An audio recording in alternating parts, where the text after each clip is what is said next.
بسم اللہ الرحمن الرحیم۔ السلام علیکم ورحمۃ اللہ وبرکاتہ۔ طلاب کرام عزیز، کیسے ہیں؟ امید کرتے ہیں خیر و عافیت سے ہوں گے۔ بدایت المعارف جزء رابع کا سبق نمبر 46 شروع کر رہے ہیں، جس میں عنوان قرار دیا گیا کتاب کی عبارت وکیف کان فقد ظہر مما ذکرناہ سے لے کر الرابع فی ذکر الادلۃ الدالۃ علی العصمۃ تک۔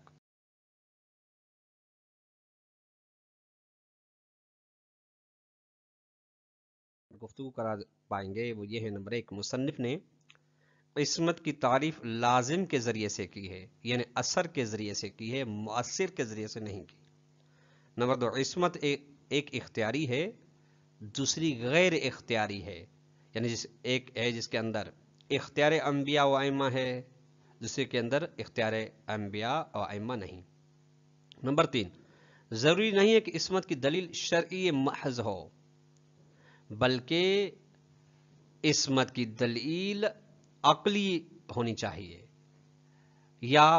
مرکب ہو عقلی و شرعی سے۔ آئیے عبارت کو ملاحظہ فرمائیں۔ اس طرح سے بھی ہو، یعنی حقیقت عصمت اور مراتب عصمت کو مد نظر رکھتے ہوئے جو بھی بحث کی گئی، فقط ظہر مما ذکرنا ہو ان تعریف المصنف قدس سرہ، بے تحقیق ان چیزوں سے جو باتیں ہم نے بیان کر دی، ذکر کر دی، شارح محترم فرماتے ہیں ان سے ظاہر ہوتا ہے کہ مصنف کی تعریف یہ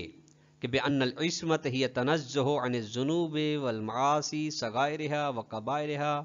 وعن الخطأ والنسیان وإن لم يمتنع عقلا على النبي ان يستر منه ذلك من باب تعریفها باللازم والاثر۔ یہ من باب طلاب کرام عزیز یہ ان کے ساتھ تعلق ہے، اس خبر ہے ان کی۔ مصنف کی تعریف ہے عصمت کی اس باب سے کہ عصمت کی تعریف مصنف کی لازم کے ذریعے سے، یعنی اثر کے ذریعے سے۔ تعریف کون سی ہے؟ کہ مصنف فرمایا عصمت یعنی انبیاء کا پاک ہونا گناہوں سے، چاہے صغیرہ ہو یا کبیرہ، انبیاء کا پاک ہونا خطا و نسیان سے، اگرچہ عقل محال قرار نہیں دیتی ہے نبی کے بارے میں گناہ و خطا و نسیان کے سرزد ہونے کو۔ یہ تعریف اثر کے ذریعے سے ہے، یعنی مؤثر اور علت عصمت خدا ہے، علم ازلی الہی ہے، ارادے الہی ہے، جو کہ اثر اس کا یہ ہے کہ وہ پاک ہونا، محفوظ ہونا گناہوں سے یا خطا و نسیان سے۔ ثم ان العصمت علی ما عرفت اختیاریت و غیر اختیاریت۔ آپ نے جان لیا گزشتہ درس میں کہ دو دستوں میں تقسیم ہو گئی عصمت، یعنی بعض افعال تھے جہاں پہ بندے کو یعنی انبیاء کو اختیار تھا، یعنی معصوم ہونے کے درمیان میں ان کا اپنا ارادہ بھی دخیل تھا، جبکہ بعض ایسے ہیں جہاں پہ ان کا ارادہ دخیل نہیں، بس عصمت اختیاری و غیر اختیاری۔ والاولی فضیلۃ لہم، پہلی جو عصمت اختیاری ہے یعنی جو اپنے ارادے و اختیار کے ذریعے سے وہ حاصل کرتے ہیں، وہ فضیلت ہے ان کے لیے، فضائل میں سے شمار ہوتے ہیں۔ لأنہم الذین یترکون داعیۃ الذنب فضلا عن نفسها بالاختیار، چونکہ انبیاء علیہ السلام وہ ہیں جو گناہ کے سبب کو ہی ترک کر دیتے ہیں۔ داعی محرک گناہ، محرک ذنوب وسوسہ شیاطین ہے، جا کے خود گناہ اس کو ترک کرتے ہیں، یترکون بالاختیار، اختیار کے ذریعے، یعنی اپنے اختیار کے ذریعے سے اتنا خود پہ کنٹرول رکھتے ہیں کہ وسوسہ ان پر نہیں آ سکتا اور گناہ ان سے سرزد نہیں ہو سکتا۔ وکفا بھی فضلا، اور یہی کافی ہے ان کی فضیلت کے لیے۔ وثانیۃ غیر اختیاری لیست بنفسها فضیلت، ذاتاً یہ کوئی فضیلت نہیں ان کے لیے،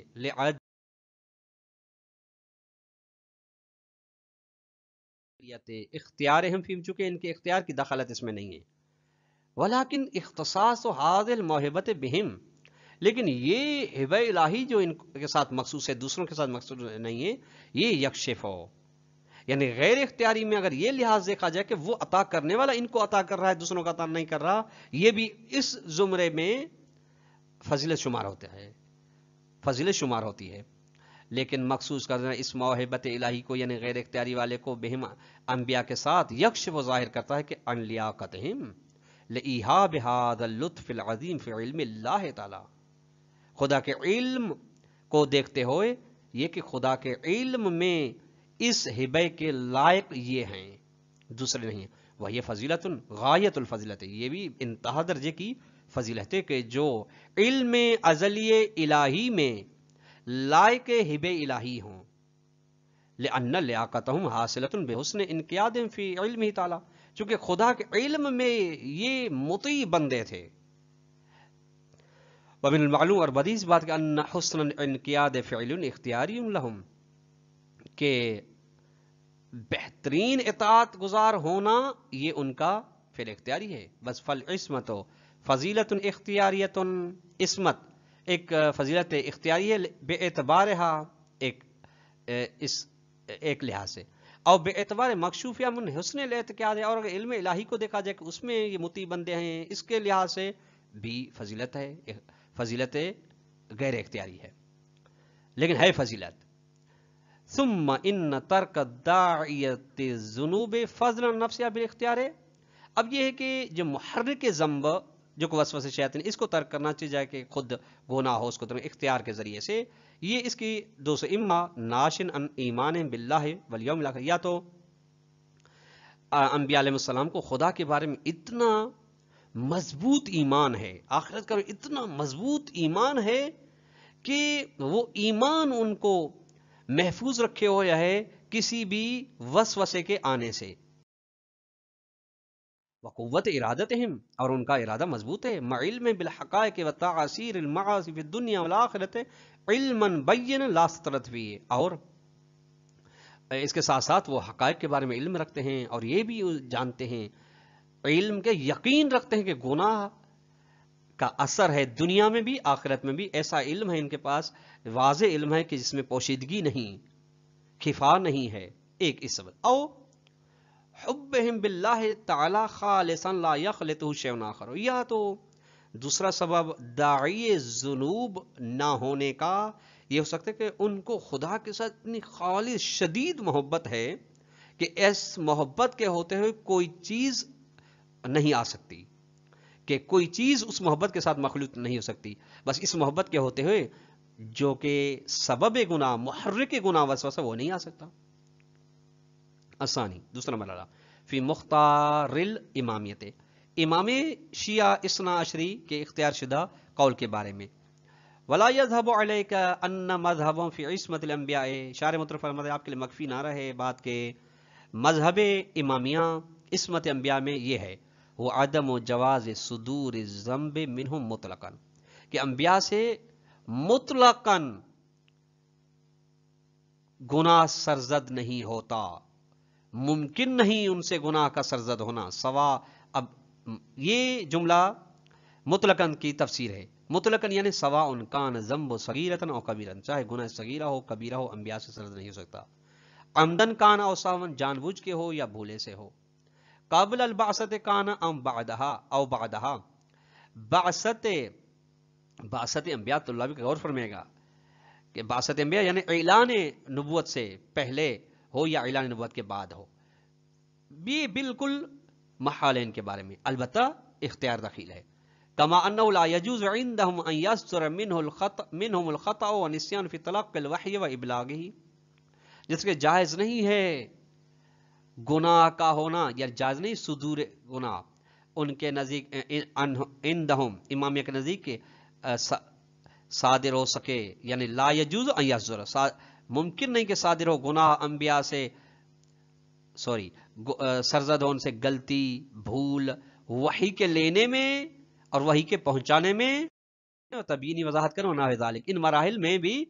ان سے کوئی غلطی سہو و نسیان نہیں ہو سکتی۔ آپ یہ بات دیکھ سکتے ہیں گوہر مراد صفحہ نمبر 299 سے 301 تک، سرمایہ ایمان صفحہ نمبر 91، اور اس کے علاوہ دیگر کتابوں میں جو یہ عصمت انبیاء کی بحث ہے۔ قال العلامۃ قدس روح، علامہ فرماتے ہیں، علامہ یعنی علامہ محلی، ذهبت الامامیۃ کافۃ الی ان الانبیاء معصومون عن الصغائر والکبائر،